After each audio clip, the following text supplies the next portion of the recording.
근데 또 이 사람 사는 이 공동체는 아이들 소리가 있어야 또 힘도 있고 좀 사람 사는 곳인 것 같습니다. 그 경주도 어렵고 날씨도 덥고 어려운 가운데 발걸음을 모아주신 여러분 고맙습니다. 사실 어려운 거거든요. 저도 신한은행부터 시작해서 중소기업, 대기업 한 4군데 직장을 옮기면서 생활해봤지만 이 셀러리맨들이 직장 생활하면서 중예배 함께 모인다는 것이 특히 결혼부가 돼서 쉽지 않거든요. 자녀들도 있고 어쨌든 간에 귀한 시간 모였는데 하나님 영에 함께 하시길 바라면서 오늘 마태복음 24장을 제가 나누도록 하겠습니다.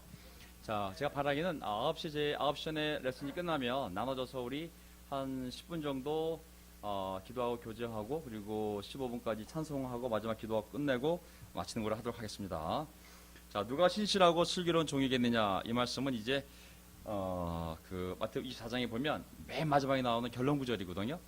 그래서 예수님이 다시 오실 것에 대해서 말씀하시면서 오늘의 설교 주제는 종말의 징조와 예수 그리스도의 재림 그리고 제자들의 준비라는 내용이 오늘 24장에 담겨 있습니다. 자, 오늘 종말의 징조. 왜냐하면 모든 세상은 완성을 향해 나아가고 있잖아요. 완성은 뭐냐면 종말이거든요. 예수님이 오셔서 이 땅에 새로운 영원한 세계를 건설하는 것이 하나님의 방향이기 때문에 그 오기 전에 우리에게 사인을 알려줬거든요. 예수님이 이러한 일이 벌어지면 이제 내가 올 때가 된 거라고.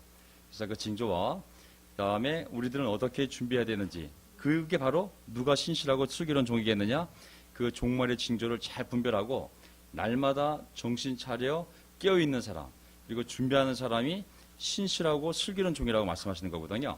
그래서 오늘 이 주제를 가지고 요점은 뭐냐면 이제 그 제자들이 그 바리새파, 사두개파, 서기관들, 율법학자들이 하나님께 제사를 드리고 회당에서 말씀을 나눌 때 하나님께 나가는 길목을 쥐고 있는 사람들인데 그들이 예수님을 거부했잖아요. 그렇기 때문에 많은 사람들이 그 리더십을 따라 잘못된 예수님을 영접하는 게 아니라 예수님을 거절하는 쪽으로 갔을 때 23장 맨 마지막에 뭐냐면 예수님이 눈물을 흘리거든요. 내가 너희를 품으려고 얼마나 노력을 했는데 끝까지 나를 이렇게 거부하다니. 이제 너희들의 그 멸망이 엄청나게 클 거라고, 아주 황폐하게 될 거라고 너무 안타까워하시는 모습이 나오거든요. 그러면서 이제 24장에 넘어갔을 때 헤롯 성전이 많이 들으셨겠지만 굉장히 아름다운 성전이잖아요. 총 공사 기간이 80년이라고 그랬거든요. 80년 동안 공사했으니 얼마나 아름답겠어요. 근데 이제 이 건물 너희들이 보기에는 엄청난 그 바위 하나가 보통 1m가 넘었다 그랬거든요. 그 성전 벽을 쌓을 때 그 바위 하나가 1m가 넘는 돌을 가지고 다 성벽을 둘렀으니 엄청난 건물인데 그 건물에 대해서 그냥 한순간에 없어질 거라고. 제자들은 안 믿었겠지만 너희들이 보는 이 건물 다 무너질 거라고. 사람이 쌓아놓은 것, 하나님과 맞서는 것들은 그냥 지금은 너무 놀랍게 보이지만 한순간에 다 무너질 것이라고. 그 당시엔 아무도 안 믿었죠. 이걸 누가 무너뜨리냐고. 이 엄청난 돌돌산 80년 지었는데 한순간에 다 무너질 거라고. 두 번째, 종말의 때가 되면 굉장한 환란이 온다고. 굉장히 어려움이 온다고. 하지만 끝까지 견디는 사람은 구원 얻을 거라고. 세 번째, 언제 오십니까? 말씀하셨을 때 나 벌써 와 있다고. 문 밖에 내가 온 줄을 알라고. 문 밖에. 굉장히 가깝잖아요. 문 앞에 바로 와 있는 줄 알라고. 그러므로 네 번째, 깨어 있어라. 그리고 준비하고 있으라는 것이 24장의 내용입니다. 자, 이걸 가지고 이제 24장을 한번 보도록 하겠습니다. 자, 우리가 평화가 있어야 되잖아요. 하지만 평화와 함께 영적 긴장이 있어야 되거든요. 영적 긴장. 영적 긴장이 무너지면 안 되거든요. 성경 말씀을 보면 계속 예수님이 다시 오실 것을 계속 말씀하고 계시거든요. 24장 1절. 예수께서 성전에서 나와서 가시는데 제자들이 다가와서 성전 건물을 그에게 가르쳐 보였다. 아까 그 말씀드린 그 성전. 예수께서 그들에게 말씀하셨다. 너희는 이 모든 것을 보고 있지 않느냐? 내가 진정으로 너에게 말한다. 여기에 돌 하나도 돌 위에 남아있지 않고 다 무너질 것이다. 이 얘기를 들었을 때 사람들이 뭘 믿었겠어요. 그렇죠? 엄청난 성전인데 정말 이걸 보고 있는 시점에서 벌써 이 건물을 지은 지 50년, 60년이 되는 세계에서 가장 아름다운 엄청난 건물의 하나였었는데 예수님이 이 모든 것을 보고 있지 않느냐? 내가 분명히 말해야 되는데 돌 하나 남지 않을 거라고. 다 무너질 거라고. 그 당시는 아무도 믿지 않았죠. 하지만 예수님이 이 말씀을 하시고 난 다음에 정확하게 40년 뒤에, 거의 40년 전 뒤에 말씀드렸죠. 로마 장교 타이루스가 와서 완전히 돌 하나에 돌 하나 남지 않을 정도로 다 무너뜨리게 되거든요. 실제로 사람이 세워놓은 것 다 무너지게 됐습니다. 모든 게 무너집니다. 아멘. 헛된 거거든요. 사실 우리 몸도 무너지지 않습니까? 우리의 장막도 무너지잖아요. 이게 좀 있으면은 박근혜 씨도 무너지고 최순실도 무너지고 아무리 강력한 정치 집단, 경제 집단, 삼성 지금 총수도 감옥에 가 계시고 결국 사람이 쌓아놓은 거 다 무너지게 돼 있거든요. 사실은. 예, 여기에 희망을 걸면 안 됩니다. 자, 그러면서 이제 3절을 보게 되면 예수께서 올리브 산에 앉아 계실 때에 제자들이 따로 그에게 다가와서 말했다. 이런 일들이 언제 일어나겠습니까? 이런 일들이 언제 일어나겠습니까? 선생님께 다시 오시는 때와 세상 끝날에는 어떤 징조가 있겠습니까? 우리에게 말씀해 주십시오. 두 가지 질문이 있어요. 자, 이 성전이 이게 뭐 엄청난 성전인데 이 기초돌이 12m라고 그랬거든요. 기초돌 하나만도. 이거 지금도 불가사의래요. 어떻게 12m짜리 돌을 이 산꼭대기 해발 700m인데 이거 뭐로 들고 왔는지 지금도 불가사의라고 그랬거든요. 지금도 그 밑에 깔려 있어요. 이런 강력한 이 성벽과 이 성전을 누가 이걸 무너뜨리겠냐고. 첫째, 그 일이 언제 일어나겠습니까? 두 번째, 세상 종말. 예수님이 다시 오신다고 그러는데 그럼 세상 종말이 예수님 다시 오실 때인데 징조, 사인, 무슨 표시가 무엇이 있겠습니까? 라고 물어봤거든요. 당연하지 않겠습니까? 너무 믿어지지 않는 말이니까. 그때 뭐라고 말씀하셨냐면 예수님이 자, 사인을 우리에게 알려줬어요. 사인. 어떤 사인이 있을 거냐면 징조가 첫째, 기독교 안에서 이제 내가 떠나고 나면 많은 사람들이 내 이름을 빙자하여 많은 일들을 할 텐데 예수께서 그들에게 말씀하셨다. 누구에게도 속지 않도록 조심하여라. 이 말세의 징조를 어떻게 설명하시냐면 누구에게도 속지 않도록 조심하여라. 많은 사람이 내 이름으로 와서 말하기를 내가 그리스도다 하면서 많은 사람을 속일 것이다. 자, 이제 앞으로 어떤 일이 벌어지냐면 말세의 징조가 뭐냐면 속이는 거예요. 그리스도란 이름을 걸고. 복음 장사꾼이 많아지는 거예요. 교회. 복음 장사꾼. 교회가 이게 수지가 맞거든요. 때로는. 때로는 교회가 이게 때로는 세상적으로 봤을 때 많은 경제적인 일권을 가져갈 수 있는 곳이 또 교회거든요. 자, 여기 보면은 어떤 징조가 있겠습니까? 그때 첫 번째 하신 말씀이 뭐냐면 많은 사람이 내가 그리스도라면서 많은 사람을 현혹시킬 거라고. 속지 말라고 그랬거든요. 지금 사회 안에서 기독교 안에서 이단 시비가 붙어서 가정 안에 풍지병파를 일으키고 많은 문제를 일으키는 교회의 특징이 뭐냐면 그 탑 리더가 스스로 자칭 그리스도예요. 자칭 메시아. 이미 이 땅한 재림한 예수인 거예요. 그래서 사람들이 거기 그 강력한 리더십에 압도당하는 거거든요. 그러면서 항상 교회는 뭐가 있어요? 문제가 있거든요. 사람 있는 곳에 뭐가 있어요? 문제가 있어요. 또 사람이 있는 곳에 갈등이 있고 사람이 있는 곳에 죄가 있어요.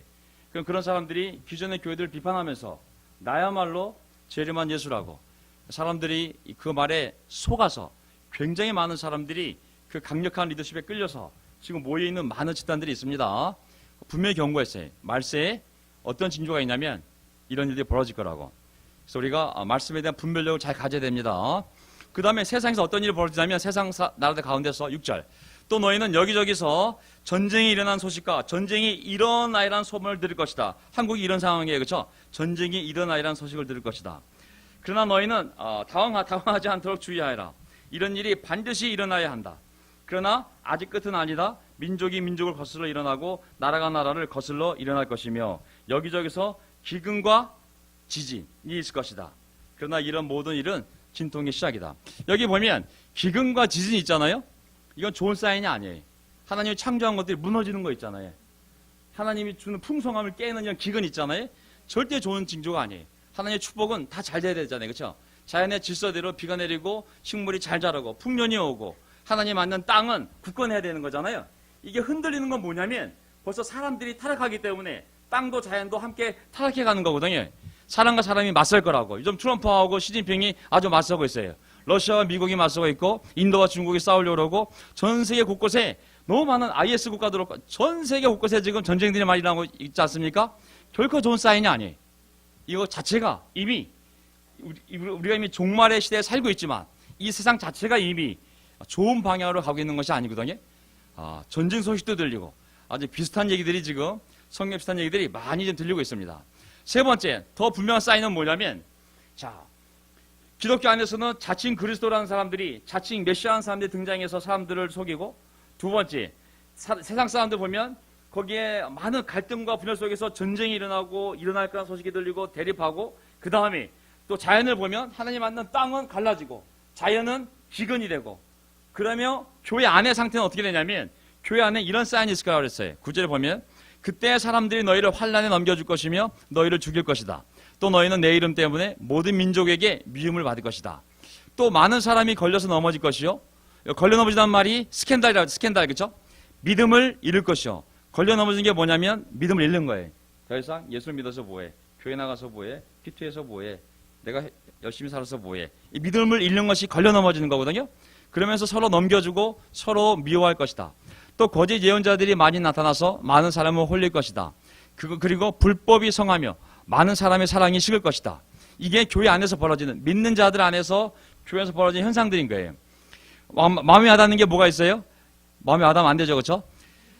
이 사인은 종말 때문이 아니라도 어떤 개인의 신앙이든 관계든 교회든 꼭 예수님 바로 직전에 종말이 아니더라도 결코 좋은 방향이 아닌 거예요. 거꾸로 보세요. 사람의 사랑이 식는 것. 식다는 표현이 뭐랬냐면 찬바람이에요. 찬바람. 사람 눈에서 찬스가 나올 수 있지만 이 호흡이 차가워지는 거거든요. 이게 뜨거움을 잃을 때 사랑이 식을 거라고. 이게 세상이 아니라 교회 안에서. 왜 사랑이 식냐면 거꾸로 올라가 보세요. 왜 사랑이 식냐면 불법이 성하기 때문에. 교회 안에 불법이 성한 거예요.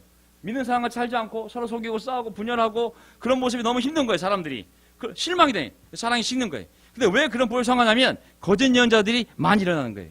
하나님의 가르침이 아니라 이상한 가르침들이 막 들어오면서 그러한 패권들이 사람의 본성과 맞물리면서 너무 많은 그런 가르침 속에서 분열, 분파, 교단, 교파 이러면서 많은 일들이 벌어지면서 사람들이 실망이 되고 사랑이 식을 거라고. 또 왜 그런 일이 벌어지냐면 10절 올라가 보세요. 많은 사람이 걸려 넘어질 거라고. 왜? 믿음을 잃어버리니까. 그러니까 믿음을 잃으면서 서로 미워하는 마음도 생기고 이런 것들이 결국은 예수님 오기 직전에 교회 안에서, 기독교 교회 안에서 또 자연현상으로 나라와 나라 사이에, 사람과 사람 사이에 점점 상황이 좋은 쪽이 안 좋은 쪽이에요? 그럼 예수님 오는 거는 교회가 점점 많아지면 세상이 점점 살기 좋아지고 세상이 너무 살기 좋아지면 예수님 오시겠구나. 그 방향이에요? 아니면 점점 우리가 무엇을 하려고 해도 사람들은 우리를 핍박할 거고 점점 사람들은 악해질 거고 점점 속일 거고 세상은 점점 이렇게 될 거라는 얘기예요? 이게 후자예요, 후자. 예. 안타깝게도 세상은 점점 이런 식으로 악해질 거라고 성경은 얘기하고 있는 거죠. 교회 밖에서나 교회 안에서나 그때 예수님이 오신다는 거거든요. 하지만 우리는 어떻게 하라고 그랬어요? 13절에 끝까지 견디는 사람은 구원을 얻을 것이다. 아멘. 결국은 세상과 상관없이 이 안에 있는 사람은 끝까지 견뎌야 돼요. 사랑이 누가 식든지 믿음을 걸려 넘어지든지 서로 속이든지 미워하든지 교파가 교단이 500개가 되든지 10,000개가 되든지 교회가 분열되든지 싸우든지 끝까지 견디는 사람은 구원을 얻을 것이다. 아멘. 견딘다는 게 뭐겠어요? 거꾸로 올라가 보세요. 끝까지 견디는 사람은 구원을 얻는데, 자, 이걸 거슬러 올라가면 견딘다는 말이 뭘 의미하냐면 인내심인데 그 내용이 뭐냐면 사랑이 식으면 안 되는 거예요. 12절 보게 되면 11절에 보면 많은 거짓 예언자들이 홀리지만 우리는 영적 분별력을 가지고 진리를 붙잡고 있어야 되는 거예요. 거꾸로 10절에 올라가 보면 서로 미워할 거지만 우리 미워하면 안 되는 거예요. 그 미워하면 많은 사람이 믿음을 버릴 거라고. 왜? 유혹 때문인지 어려움 때문인지 모르겠지만 어차피 걸려 넘어져 믿음을 버릴 거라고. 우리는 견딘다는 건 뭐냐면 믿음을 지키는 거예요. 그래서 9절에 보면 많은 사람이 너를 미워하더라도 직장이 되었던 가족이 되었던 내 이름 때문에 우리는 끝까지 견뎌내는 거예요. 그러면 반드시 구원을 얻을 거라고 말씀하신 거죠. 아멘. 그래서 결코 이 세상을 쉽게 생각하면 안 돼요. 성경은 세상이 가면 갈수록 종말에 다가올수록 예수님 오기 직전에 사인이 이미 종말 속에 살고 있지만 결코 좋은 그림을 할 거라고 말씀하시지 않아요. 그래서 우리 보고 견디라는 게 끝까지. 자, 14절 보면 이 하늘나라의 복음이 온 세상에 전파되어서 모든 민족에게 증언될 것이다. 그때야 뭐가 온다고 그랬어요? 끝이 반드시 오잖아요. 그렇죠? 그러니까 인간의 역사가 이렇게 쭉 흘러가는 게 뭐냐면 뭐 민주주의, 모든 사람이 잘 먹고 복지국가가 실현되고 그리고 문재인 대통령 같은 훌륭한 대통령이 나타나서 백성들이 잘 먹고 잘 살고 이게 아닌 거예요. 그런 선한 사람이 있음에도 불구하고 많은 교회가 세워짐에도 불구하고 세상은 점점 악해져서 결국은 그 혼란의 시기 때 그래도 믿음을 가진 사람이 복음을 전해서 온 세상에 예수 그리스도의 복음이 전파되었을 때, 모든 사람이 복음을 다 들었을 때, 심판의 근거가 생겼을 때, 그때야 끝이 온다고 말씀하신 거거든요. 끝은 두 가지예요. 믿는 사람의 구원, 그 다음에 끝까지 안 믿는 사람에 대한 심판. 이게 끝인 거죠. 갈라짐이 있는 거예요. 자, 세상의 끝은 세상의 심판과 멸망이라는 사실과 동시에 세상이 완성되는 시간인 거예요. 예수님이 오면 믿는 자는 드디어 바라던 천국에 들어가서 영원한 생명을 얻고 상상도 할 수 없는 복된 삶을 사는 시작이고, 안 믿던 자에게는 끝까지 복음을 거부하고 세례를 거부하고 회개를 거부하고 그리고 예수님의 통치를 거부한 사람에게는 그 끝이 절망이 되는 거죠. 그게 바로 이 세상의 끝이 가지는 두 가지 의미가 있습니다. 하면 그래서 정말 두려울 게 아무것도 없어요. 우리에겐 희망이고 안 믿는 자에게는 절망인 것이죠. 자, 유대인의 멸망. 그래서 보너스가 아니고 샘플로 이제 유대인들이 어떻게 멸망할지를 예수님이 알려주는 거예요. 왜냐하면 유대인들이 제일 먼저 예수님을 거부한 민족이잖아요. 자, 하나님의 마음은 하나님의 잃어버린 양이라고 생각하고 제일 먼저 자기 백성이 찾아왔는데 제일 먼저 거절한 민족이 바로 유대인들인 거예요. 그래서 그들이 그랬어요. 네, 걱정하지 마세요. 우리가 안 믿은 죄 우리에게 돌리세요. 우리가 책임질게요. 안녕히 가세요 하고 예수님을 차버린 거거든요. 그들에 대한 이제 대가를 치르는 거예요. 너희들부터 멸망할 거라고. 그 종말의 사인 중에 전 세계가 멸망하기 전에 너희부터 멸망할 거라고. 그게 15절이에요. 그러므로 너희는 예언자 다니엘이 말한 바 황폐하게 하는 가증스러운 물건이 거룩한 곳 성전에 예루살렘에 있는 것을 보거든. 읽는 사람은 깨달아. 그때 유대에 있는 사람들은 산으로 도망하리라. 어떻게 하라고 그랬어요? 성전 안에 하나님이 아니라 아주 가증스러운 것이 성전 안에 있는 거 보면 이미 타락해서 성전이 어떤 곳이에요? 하나님이 계신 곳이잖아요. 기도하는 집이고 하나님의 집인데 이곳에 세상에 가장 악한 우상이 들어와 떡 앉아있는 모습을 보거든 벌써 너희 나라가 끝난 줄 알라는 거예요. 유대인의 종말이 이미 왔다는 걸 알라는 거예요. 그때 유대에 있는 사람들은 어디로 도망가라고 그랬어요? 예수님이 빈말한 건 아니잖아요. 분명히 이유가 있으니까 산으로 도망가라고 그랬잖아요. 그 일이 벌어지면 지붕에 있는 사람은 자기 집안에 있는 물건을 꺼내려고 내려오지도 말라고, 밭에 있는 사람은 겉옷이 그다지 비쌌으니까 옷 가지러 뒤로 돌아서지 말라고.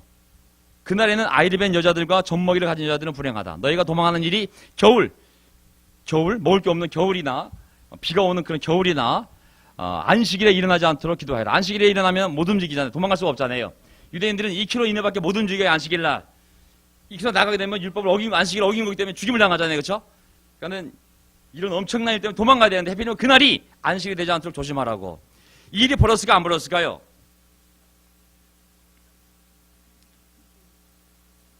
이게 벌어졌잖아요. 역사적으로 이스라엘 나라가 멸망당했잖아요. 이스라엘 나라가 멸망당했어요. 어떻게 멸망당하냐면은 예수님을 죽이고 난 다음에 예수님 부활로 올라가셨어요. 자, 이제 너희 세대가 나를 거부했으므로 너희 세대가 대가를 치를 거라고. 자, 어떻게 이제 대가를 치르냐면 40년 뒤, 그러니까 예수님이 한 30년경에 돌아가셨다면 40년 뒤인 70년경에 로마 장군이 와서 완전히 돌아남지 않도록 다 멸망시켜버렸잖아요. 그 2년 전에 어떤 일이 벌어졌냐면 로마군 이 수비군 병력들이 성전에 들어가서 성전 궁궐을 훔쳐가는 사건이 발생을 해요. 그러니까 이 유대 사람들이 이것들이 성전에 들어와서 성전 근거를 탈취해가 많은 폭동이 일어난 거예요. 폭동이 일어나는데 로마 입장에서 봤을 때는 감히 로마 제국에 맞서서 이런 폭동을 일으켰을 때는 다 십자가형으로 죽이잖아요. 로마 제국에 맞서는 것이 가장 무서운 죄거든요. 그래가지고 로마에서 결정을 합니다. 완전히 이 세상에서 가장 무서운 방법으로 예루살렘을 멸망시켜버리려 작정을 하거든요. 그래가지고 예루살렘을 공격을 해가지고 실질적으로 역사적으로 보면 그날이 발생한 게 언제냐면은 오순절이었어요. 오순절은 어떤 날이에요? 전 세계 유대인들이 모인 날이잖아요. 그래가지고 제일 많은 그 예루살렘 땅에 그 성전이 있는 예루살렘이 가장 붐비는 그날 오순절날 유대 사람들이 다 모였을 때 그 성전에 갇히게 된 거예요.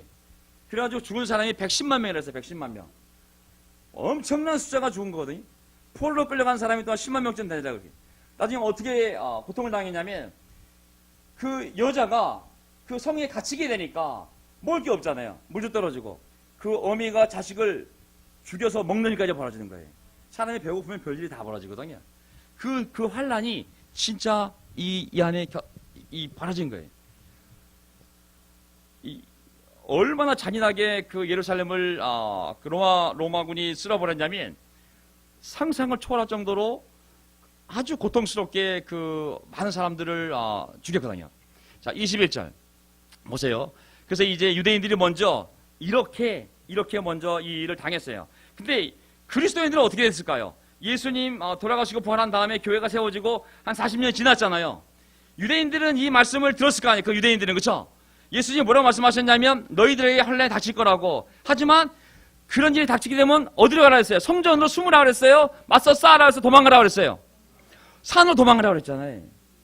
자, 예루살렘 성전이 바빌로니아 포로에 의해서 하나님이 결정했을 때 너희들은 망하는 게 내 뜻이야. 성전 다 부탁할 거야. 싸우지 마. 그냥 포로로 끌려가. 70년 돌아오게 할 거야. 자, 그 말을 듣는 사람들은 순수히 포로로 끌려 돌아왔잖아요. 그렇죠? 근데 그 말을 안 믿는 사람들은 맞서 싸우다가 전부 죽임을 당했거든요. 마찬가지예요. 이 예언을 듣고 유대인 크리스천들이 이런 일이 닥쳤을 때 뒤도 안 돌아보고 바로 요단강 건너서 그 산이 있었어요. 여기 역사로 나오는 산 이름 나오는데 그 산으로 도망간 유대인 그리스도인이 다 살았어요. 하지만 야, 여기 성전이 있어. 우리가 어딜 도망가? 싸우자. 맞서자. 우리도 하나님의 선민이야. 이런 사람들은 거기 갇혀서 굶어 죽거나 아주 비참하게 110만 명이 넘는 사람이 그 좁은 곳에서 아주 비참하게 살아남은 사람 십자가에 다 매달버리고 죽임을 당하게 됐거든요. 그래서 하나님의 말씀에 순종해야 됩니다. 아멘. 도망가라면 도망갑시다. 아멘. 예. 뭐 여기에 많은 신학적 해석이 있어요. 주석서를 보게 되면 뭐 하나님의 사는 결국 하나님이 아니겠느냐. 결국 도망이라는 것은 뭐냐? 하나님께 가는 것이지 도망가는 게 아니라고. 하지만 어쨌든 하나님이 가라면 가야 되는 겁니다. 그 롯의 아내가 아니 도망가라고 그랬잖아요. 유황불 뜯어놓는다고 롯에 보면 뒤돌아보지 말라 그랬잖아요. 그 주석서 보면 공통적인 주석이 그거예요. 왜? 하나님이 도망가라면 쳐다보지 말라면 쳐다보지 말지. 돌아봤잖아요. 그쵸? 집에 두고 온 예금 통장, 집문서, 내가 텃밭 갖고 나는데 호박 어떻게 되는지 뭐 궁금한 게 많은지 딱 보는 순간 소원 기둥이 됐잖아요. 그쵸? 우리가 세상을 돌아보면 안 됩니다. 아멘. 물론 이건 유대인들에 대한 긴급한 상황이지만 어쨌든 우리는 앞을 보고 가는 사람들이기 때문에 자꾸 뒤를 보면 안 됩니다. 아멘. 이런 보세요. 여기 21절. 그때 큰 환란이 다시 떠있는데 그런 환란은 세상 처음부터 없었으며 앞으로도 없을 것이다. 22절. 환란의 날. 여기 21절 보면 그 환란은 유대의 민족이 겪었던 뭐 바빌로니아 포로도 끌려가고 여러 번 침공을 당했지만 이스라엘 역사 가운데 이렇게 엄청난 환란은 너희도 경험해보지 못했고 세상 처음부터 지금까지 없는 그 환란을 너희가 있을 거라고 했거든요. 하지만 이 환란의 날들을 줄이지 않았더라면 구원을 받은 사람이 하나도 없을 것이다. 그러나 선택받은 사람들을 위하여 하나님께서 그 날들을 줄여줄 것이다. 이게 보면 환란도 하나님이 컨트롤해요, 컨트롤하지 않아요. 하나님이 환란조차도 알려주었고 방법도 알려줬고 줄여도 주시잖아요. 그죠? 특히 구원을 얻을 사람, 선택받은 사람들을 위하여 하나님께서 그 날들을 주실 것이다. 선택받은 사람들이란 말 있죠. 선택받은 사람들. 이제 어려운 내용들인데 자, 통과하겠습니다. 자, 교회가 뭐냐면 하나님이 선택한 사람들을 모아둔 것이 교회잖아요. 교회란 말이 처치란 말도 있고 어셈블리란 두 단어가 있잖아요. 영어로 보면 처치란 말은 교회 빌딩을 얘기하는 거고 어셈블리는 회중을 얘기하는 거예요. 어쨌든 모인 사람이나 아니 사람들이 모여 있는 것 이게 교회잖아요. 근데 그 의미가 뭐냐면 여러분 들었을 거예요. 에클레시아. 에크란 말은 밖으로, 클레시아는 콜의 명사요. 예수님이 자 목자의 음성을 듣고 양들이 따라 나와라 해서 그 목자의 음성을 알아듣는 양들이 따라 나올 거 아니에요. 따라 나온 양들을 모아둔 곳 이게 바로 교회거든요. 교회의 의미가 뭐냐면 한자로는 가르칠 겸 모이라 했자지만은 그 원래 어원은 예수님 말씀하셨잖아요. 내가 나의 교회를 세우겠다고 이 반석 위에 예수님을 보고 예수님의 음성을 듣고 그분을 메시아 그리스도 하나님의 아들 구세주로 인정을 하고 그분을 따라 나온 사람들 나온 사람들의 모임 이게 바로 교회잖아요. 그게 누구냐면 바로 선택받은 사람들이라는 거지. 선택받은 사람들. 아멘. 우리가 선택받은 사람들입니다. 선택하다는 말이 뭐냐면 뽑다. 많은 사람들 가운데 이렇게 뽑다는 의미가 선택하다는 의미예요. 어떤 목적이 있었을 거 아니에요. 어떤 일을 시키기 위해서, 어떤 공동체를 만들기 위해서. 그러니까 그리스도인들은 뭐냐면 하나님이 자기를 찬양하도록, 자기만을 사랑하도록, 자기를 세상에 증거할 수 있도록 뽑아내어서 모아놓은 자들이 바로 이 선택받은 자들이잖아요. 우리의 존재가. 자, 그러면서 이제 23절에 보게 되면 거짓 예언자들이 나타나서 23절, 그때 누가 너에게 말하기를 보시오 그리스도가 여기 계시오, 성남에 계시오, 신천지에 계시오, 아니 여기 계시오 하더라도 믿지 말아라. 뭐 문선명부터 시작을 해서 한국의 뭐 많은 뭐 기존 교단들이 이단이라고 정죄했던 많은 그 단체들의 특징이 뭐냐면 그 교조들이 스스로 자칭 그리스도잖아요, 그렇죠? 그래서 많은 거짓 예언들이 일어나서 큰 표징과 기적을 일으키면서 할 수 있으면 아까 얘기했던 선택받은 자들까지도 흘릴 것이다. 누구를 흘리는 거예요? 안 믿는 사람이 아니라 하나님이 그렇게 뽑아낸 사람들까지도 흘릴 거라고 그랬잖아요. 그러니까 조심해야 되는 거예요. 이 안에 있다고 다 되는 게 아닙니다. 계속 깨어 있어야 됩니다. 예, 이 하나님의 말씀의 분별력을 가지고 계속 우리 자신을 잘 보호해야 됩니다. 왜냐하면 할 수만 있다면 선택받은 사람들까지도 홀릴 거라고 얘기했거든요. 보아라, 내가 너에게 미리 말하여 둔다. 그들이 너희에게 보아라, 그리스도가 광야에 계신다 하고 말하더라도 너희는 나가지 말고, 그리스도가 골방에 계신다 하더라도 너희는 믿지 말아라. 우리는 뭘 믿으면 되는 거예요? 하나님의 말씀을 믿고 있어야 됩니다. 아멘. 그 말씀을 믿고 분별력을 가지고, 그게 뭐 개천지가 됐던 신천지가 되었던 방송 나가는군요. 자, 수정합니다. 어쨌든 무슨 천지로 부르든지 간에, 그게 뭐 퉁일교든 탕일교든 무슨 교로 불리든지 간에 결국은 우리에게까지 홀릴 거거든요, 사실. 하지만 우리가 하나님의 말씀의 분별력을 가지고 그들이 하는 거에 속지 말고 말씀에 서 있으면 됩니다. 자, 예수님이 오실 때 어떻게 오실까요? 광야에서 오실까요? 골방에서 오실까요? 야, 저기 신령한 분이 계셔. 이분이 원래 메시아인데 사람들이 몰라서 그래. 한번 와봐. 네 미래도 다 알려줄 수 있어. 저 골방에 계셔. 가면 돼요, 안 돼요?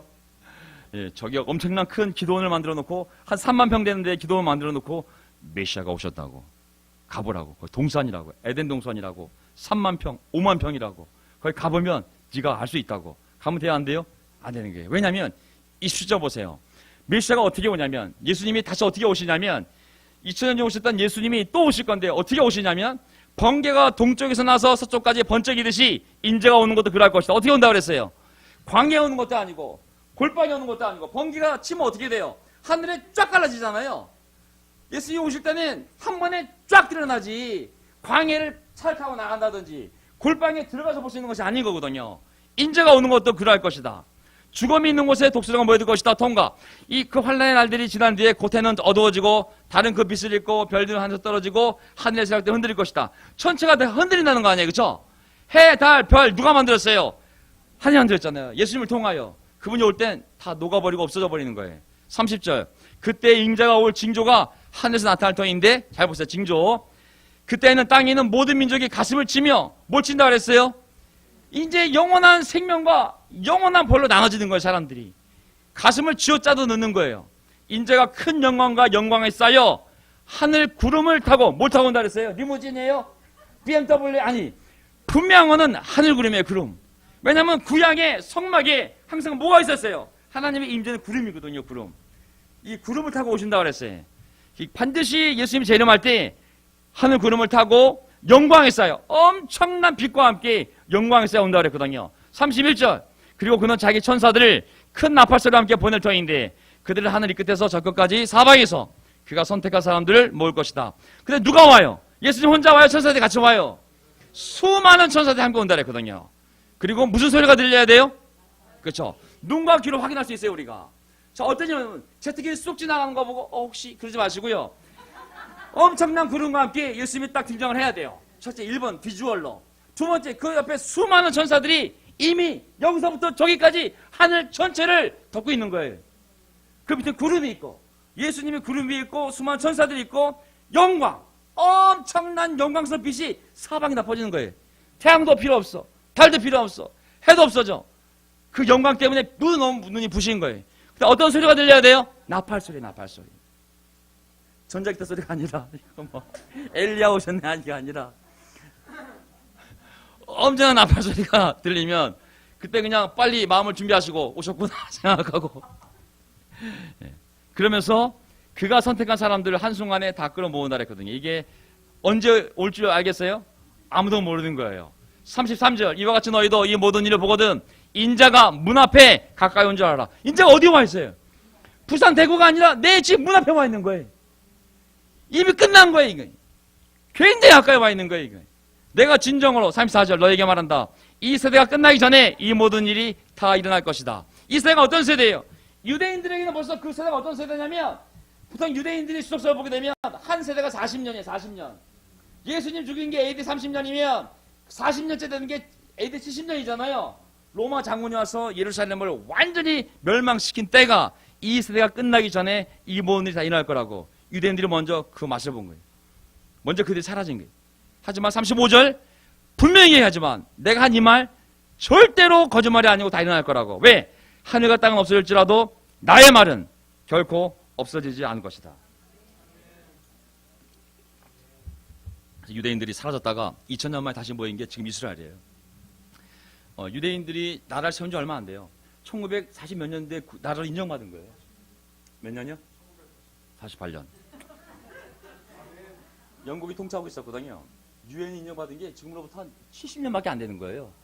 2000년 동안을 엄청난 바퀴를 받으면서 나라 없이 산 거거든요. 사실은 2000년 동안 엄청나지 않아요? 이 세대가 끝나기 전에 이루어질 거라고. 이루어진 거예요. 그래서 포인트가 뭐냐면 아이고 이거 어떡하냐. 그들과 그 시각은 아무도 모른다고 그랬잖아요. 36절 하늘 천사들도 모르고 아들도 모른다고 그랬잖아요. 오직 누구만이 안다고 그랬어요? 그러니까 어떤 사람이 와가지고 휴거가 뭐 2037년에 그러면은 정신병원 환자가 나온 줄 알고 상대하지 마시면 안 되는 거예요. 누구도 예수님이 언제 올지 알 수가 없는 거예요. 그렇죠? 노아의 때와 똑같다고 그랬어요. 인자가 올 때에도 그러할 것이다. 홍수 이전 시대에 노아가 방주에 들어간 날까지 사람들은 먹고 마시고 탁구 치고 장가가고 시집가며 다투하고 다 하지. 홍수가 나서 그들은 모두 휩쓸어 가기까지 그들은 아무것도 하지 못했다고 그랬잖아요. 근데 똑같은 일이 인자가 올 때도 그럴 것이라고. 똑같은 일이 벌어질 거라거든요. 그러니까는 우리가 날마다 시간이 있을 때 오늘 팀들은 탁구 치다가 어디서 쳤어요? 방주 안에서 친 거, 방주 안에서, 교회 안에서. 할렐루야. 종말에 와도 돼. 왜? 교회 안에 있으니까. 선택받은 자들 아운에 있으니까. 예. 세례를 아직 안 받아도 괜찮아요. 왜? 부모의 믿음 안에 있으니까. 예. 왜냐면 할례가 그런 거거든. 깐난애기도 할례 주었잖아요. 그렇죠? 걔가 무슨 믿음이 있어요. 하지만 그냥 그 부모의 믿음 아래서 하나님의 그 은혜 안에 있다는 상징이잖아요. 그렇죠? 물론 세례는 어른이 자기 확신을 받아야 되지만 그래서 어쨌든지 간에 정신 바짝 차리고 옆 사람 너무 믿지 마세요. 왜 그러냐면 그때 두 사람이 밭에 있을 터이나 하나는 내려가고 하나는 버려둘 것이다. 아무리 뒤챙이 강해도 갈 사람만 가고 남을 사람 남는 거 아니에요. 두 여자가 맷들을 밟고 있을 터이나 맷들이 뭐예요? 둘이 같이 돌리는 거야. 마주보고 하나만 내려가고 하나 버려둘 것이라고. 종말은 철저하게 이렇게 이루어지는 거예요. 내 확신, 내가 정신 차려야지. 예. 42절 그러므로 깨어있어라 너희는 주가 어느 날 올지 알지 못하기 때문이다. 계속 깨어있으라는 거예요. 어느 날 몇 시 올지 모르기 때문에. 이것을 명심하여라.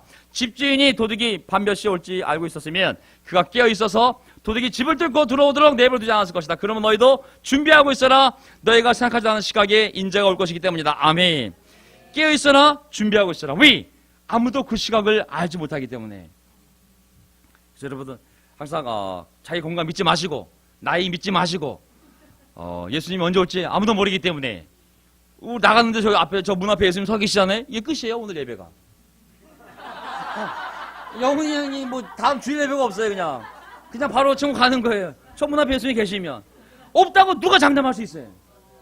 아무도 얘기할 수 없는 거예요. 그래서 항상 깨어있고 날마다 큐티 날마다 기도하는 거 날마다지 월마다가 아닙니다. 주마다가 아니에요. 성경은 날마다예요. 날마다. 일용할 양식을 주옵시고 깨어있는 기준은 날마다 매 시각이지 내일 뭐 다음 주에 다음 달에 이게 없어요. 깨어있기 바랍니다. 마지막 이게 성경이 여기서 끝나는 거예요. 이제 보세요. 신실하고 슬기로운 종이겠느냐? 누가 신실하고 슬기로운 종이겠느냐? 주인이 그에게 자기 집 하인들을 통솔하게 하고 제때 양식을 내려주라고 맡겼으면 그는 어떻게 해야 되겠느냐? 주인이 돌아와서 볼 때에 그렇게 하고 있는 그 종은 복이 있다. 내가 진실로 너에게 말한다. 주인은 자기 모든 재산을 그에게 맡길 것이다. 깨어서 준비하고 있는 종이 슬기로운 종이잖아요. 그 종이 복이 있는 종이라고 그랬어요. 자, 나중에 한번 제가 이 단어 가지고 한번 설계하고 싶어요. 복이 있다는 표현이 마카리오스예요. 마카리오스. 마카리오스라는 단어가 뭐냐면 몇 번 안 나와요. 성경에 보기, 신약 성경에 보게 되면 뭐하는 사람 복이 있다, 뭐하는 사람 복이 있다, 복이 있다는 말 많이 나오잖아요. 그렇죠? 사는 사람 중에 팔복이 있잖아요. 이 복은 뭐냐면 다 예수님과 하나님의 나라와 관련된 복인 거예요. 이 마카리오스라는 단어가 뭐냐면 영어로는 blessed인데 인간이 받을 수 있는 최고로 기쁜 상태가 마카리오스예요. 근데 이거는 어디에 인용이 되어 있냐면 뭐 맛있는 거 먹을 때, 좋은 호텔 갔을 때 이럴 때 넣는 것이 아니라 하나님과 하나님 나라와 예수님과 연결되어졌을 때만 쓰는 표현이 바로 이 blessed예요. 그래서 예를 들면 어디 때 썼냐면은 뭐 산상수훈에도 여러 가지 복이 있지만 예수님이 내가 너희들 발을 씻어주지 않았느냐? 내가 이것을 알고 서로 실천하면 복이 있다. 마카리오스. 또 사람이 받는 것보다 주는 것이 더 행복하다. 복이다 그랬잖아요. 마카리오스. 이거는 어떤 표현이냐면 사람이 오직 하나님과 연관되어져서 그분의 말씀에 순종하든 깨닫든 하나님께 만들든지 간에 인간이 줄 수 없는 기쁨, 그것을 이 마카리오스라는 거거든요. 이렇게 예수님이 다시 올 걸 생각하면서 깨어서 하루하루 기도하고 큐티하고 내가 할 수 있는 영적인 선을 다 할 때 마카리오스한 삶을 산다는 거예요. 이거는 세상이 줄 수 있는 게 아닌 거예요. 월급이 올라도 이 마카리오스를 대체할 수가 없어요. 휴가를 7일 동안 미국 갔다 와도 이 마카리오스가 생기지 않아요. 날마다 누가 예수님이 다시 올 걸 알고 깨어서 기도하고 그날을 기다리며 영적으로 준비하는 사람이 느끼는 마카리오스가 있는 거예요. 세상이 줄 수가 없는 거예요. 그 사람만이 가질 수 있는 거예요. 그 사람에게 천국을 주겠다고. 하지만 마지막 경고가 이거예요. 나쁜 종, 나쁜 종. 마음속으로 생각하기를 주인이 늦게 오시는구나. 내가 결혼도 안 했는데 어딜 예수님이 오셔. 주인이 늦게 오시는구나. 동료들을 때리고 술 친구들과 어울려 먹고 마시면서 생각하지도 않는 날에 뜻밖의 시각에, 두 번 강조합니다. 생각하지도 않는 날 뜻밖의 시각에 그 종인이 와서 그 종을 처벌하고 위선자들이 받을 벌을 내릴 것이다. 거기서 슬피 울며 일가는 일이 있을 것이다. 성경이 가끔 기분이 안 좋아요. 맨 마지막에 협박 비슷하게 이게 우리에게 위협을 주기 때문에, 두려움을 주기 때문에 항상 성경은 마지막이 예언서도 그렇고 끝이 축복이 아니라 경고예요. 항상 축복을 약속해. 하지만 마지막에 그렇지 않을 때는 이런 일이 발생할 거라고 꼭 우리에게 경고를 해주시거든요. 그래서 여기 보면은 우리가 항상 포인트는 뭐냐면 48, 49, 50, 51절 우리에게 해당되지 않길 바랍니다. 아멘. 뭐 그게 해당됐으면 이런 설교 안 했겠죠. 우리는 바로 이겁니다. 내가 정말 그 종은 복이 있다고. 왜?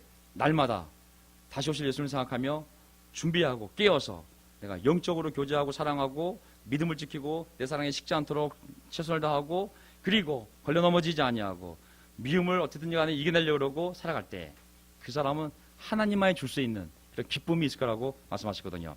우리 이런 인생을 살아가길 바라겠습니다. 아멘. 자, 오늘 딱 9시인데요. 소개가 길어졌는데 죄송하고요. 우리 10분 정도 같이 나와주셔가지고 서로 짧게 교제하시고 그리고 기도하시고 다시 모이도록 하겠습니다. 예. 그리고 마지막 기도는 우리 일조 후에 누워서 성일이가 좀 해주시면 어떨까 싶어요. 예. 네. 자, 9시 15분에 저기 팀들 내려와가지고 같이 우리 여기서